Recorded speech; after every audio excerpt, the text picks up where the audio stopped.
C-3PO, Princess Leia, the Emperor. We get quite a bit in this episode. We're jumping into it. Episode 7 of Ahsoka, the penultimate episode to the series, Dreams and Madness. But before we jump into it, welcome to I Just Watched. I'm Joseph. Let's discuss. Spoiler warning, just in case you haven't seen the episode yet. We start with Hera in front of the council, basically in a courtroom, and their homeboy's trying to get her court-martial. Senator Sono, I can't, probably not saying it correctly. Dude playing him, great job, because I hate you right now.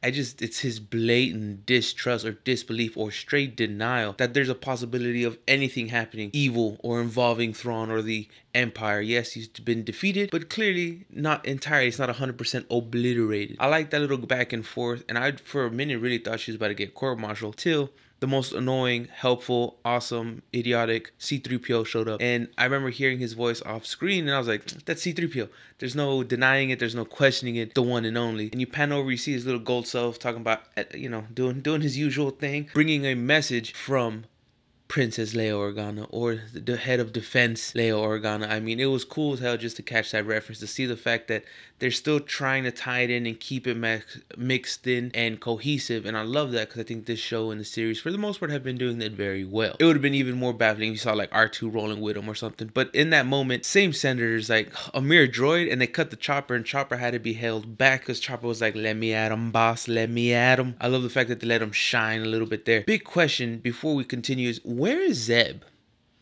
It hit me about episode 4, and I just keep forgetting to mention it. But where is Zeb? We know he's alive because we see him interact with Carson at the bar at the end of Mandalorian season 3. So we know he exists. We know he's a part of the New Republic, or the Republic that's being built. So where is he? I figured by now we would have seen him, especially because we're on episode 7, the penultimate. We got one more to go in what's supposed to be a limited series, so I'm assuming the one and done. However, so many things are being set up. We only have one episode left. I feel like a season 2 is almost guaranteed before we even get to the movie, just because so much is happening. There's a lot of little things happening. I mean, you get a simple nod from Sabine and Ezra when they're like catching up, and she's filling him in or catching him up very selectively, and you hear that because he's like, oh, so the Emperor's dead, and like, so they say, or that's what they say. Clearly they're trying to set up or drop little eggs or hints to the fact that he is alive and well, as we find out in episode 9. Boo. I still love the show so far. I like the connectivity. You can see how she's hesitant to really tell him the truth on how she got there, and I'm curious to see how he reacts. Also, the fact that she was like, here's your lightsaber,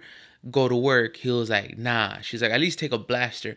He was like, nah, the Force is all I need. And he was doing good. I mean, he was force pushing, pulling. He was doing some force tomfoolery.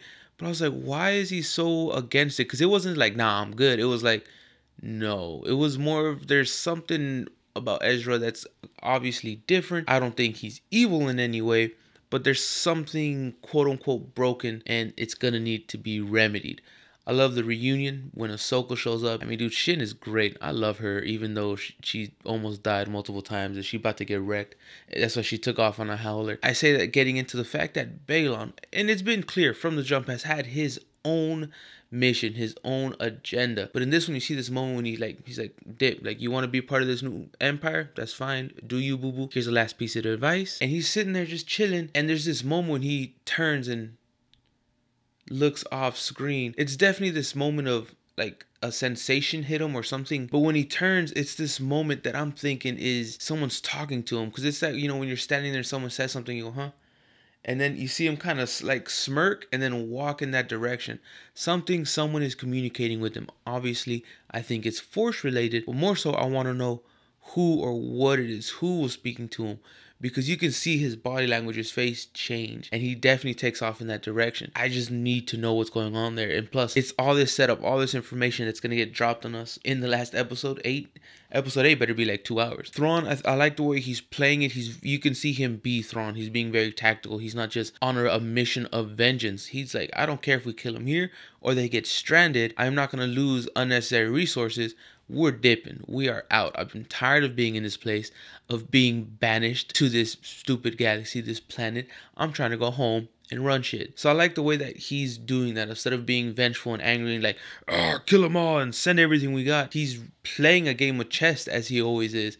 And I think it's coming off great. I think Milkinson, I think I got it right this time, is killing it. I know he's the voice, but now that he's portraying him, I think he's knocking it out the park, and I'm enjoying him more and more, especially now that I'm getting more of him. Enjoy the part when you see Ahsoka training, going through her emotions, and you find out that Anakin left her about 20 or so visual training, and that was cool, the fact that he left them for her, and that, you know, she's been using them to, you know, keep training, keep finalizing to get to that point. Although she did say is this last one, that doesn't mean we don't get to see more of them. There's so much setup here, and I'm enjoying it, but I'm like, there's no way they pay it all off in the last episode. I'm intrigued to see where this goes. Part of me also feels like we're not leaving the galaxy in episode 8. I feel like we're gonna be not stranded, but left in this new galaxy on this new planet beyond episode 8, and then leading into either a season 2 or a future entity, maybe the movie, another season of a different show. That's when they're gonna actually leave or take off from said galaxy. That's how I'm thinking right now. I mean, episode 8, the very beginning, they can all jump on the ship and take off. Who knows? I want to hear your thoughts, comments, questions, concerns. Are you enjoying the show so far? Who's your favorite new character or character brought to life on the show? And if you know, where is Zeb? Damn it. But until next time, stay safe, be well, y con mucho amor. Adios.